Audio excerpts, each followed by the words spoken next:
Премиерот Мицкоски во посета на Костал најаве нов инвестицијски циклус од над 30 милиони евра и нови 200 работни места.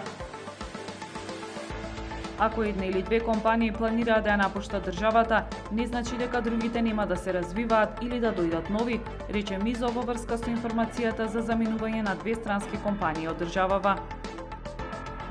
Под мотото Чисто и убаво, општина Охрид и јавното претпријатие Охридски комуналец со поддршка од Шведска ја започнуваат новата иницијатива за селекција на отпад во туристичкиот и угостителскиот сектор.